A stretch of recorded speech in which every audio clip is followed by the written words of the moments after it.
Hey, what's going on? Jake here with Uncommon EDC. Today we're taking a look at the Weltool T1 Pro Tac, aka the Little Duke. And we're looking at it now in particular as I noticed that Going Gear has this on sale currently for 10% off. Typically this flashlight runs $56, they have it down to about 50 and some change. So nice little discount on a cool flashlight with an ultra simple user interface. And that interface I think is going to be a big selling point for some people. And for other people I think they'll find it to be a bit of an oversimplification and maybe this light is lacking some features that they'd like to see. But going to be curious to hear what the consensus is down in the comments once we get to that aspect of the video. First though, let's talk about the body of this flashlight. Aluminum body. This is the flat dark earth colorway. I think it's probably available in black as well, but I think this one is infinitely cooler looking without really making any change besides the color.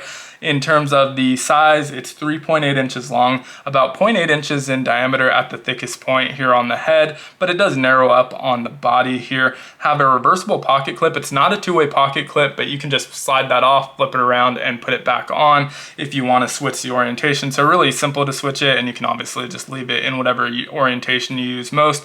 With that battery installed, weighs in at 2¼ ounces.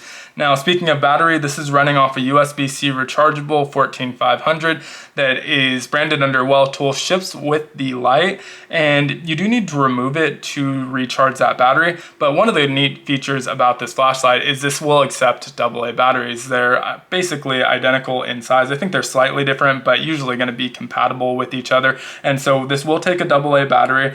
The trade-off being that the output is slashed in more than a third in the high mode and significantly more than that in the low mode. So we'll talk about what those numbers look like a little bit later in the video. But out of the 14500 battery, we're getting 540 lumen max output, 290 meter throw distance, and a 38-minute runtime. Operation couldn't be simpler. We have this rubber tail switch that you can either partial click for a temporary on mode or fully click to toggle it on and then requiring you to toggle it back off with another full click.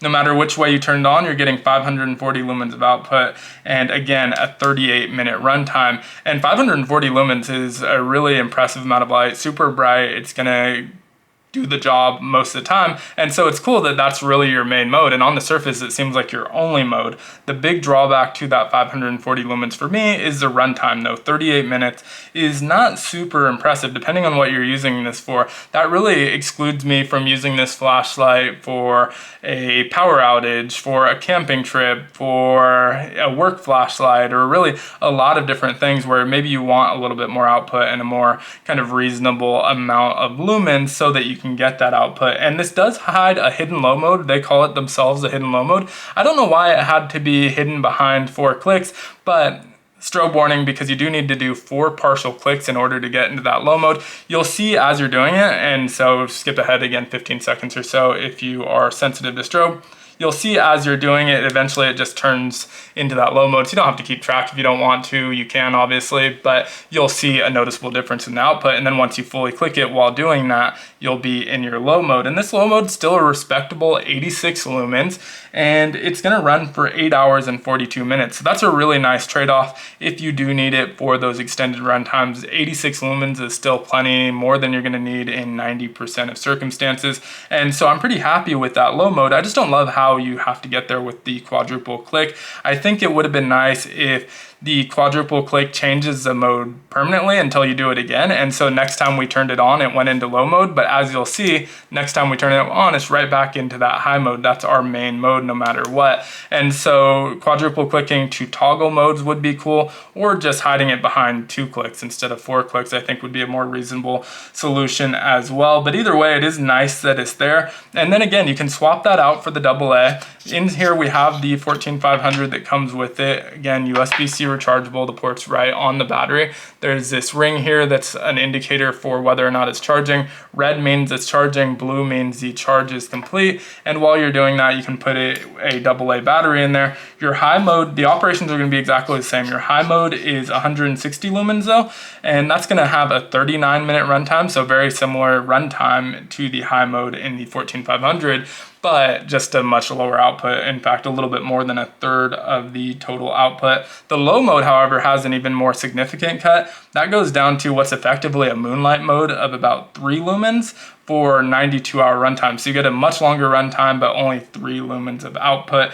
And so it is nice that you have the option for the AA. For me, I think I'd rather just buy a couple of these batteries and swap them out while it's charging and just have backups and replace them with those. But it is nice because AA's are readily available. You can grab them from any big box store, any gas station, really any grocery store, wherever you go has AA batteries. And so it is nice to be able to just find one while you're out and replace it until you can get home to charge the battery, or while your battery's charging in the car, whatever the case may be. Then at $50, I think a reasonably priced flashlight, really good looking, nothing kind of out of the ordinary in terms of the design language, but I do love the flat dark earth colorway. And I think a super solid flashlight for me, it's gonna work in most of my use cases. Again, it's just gonna kind of eliminate it from being my power outage light or my camping light. I don't really use a flashlight for work, so that's not a consideration. But if you're someone who works at night, maybe you're doing like security, something like that, this doesn't have the runtime that I think is gonna be a great solution for that. But otherwise, a really cool flashlight.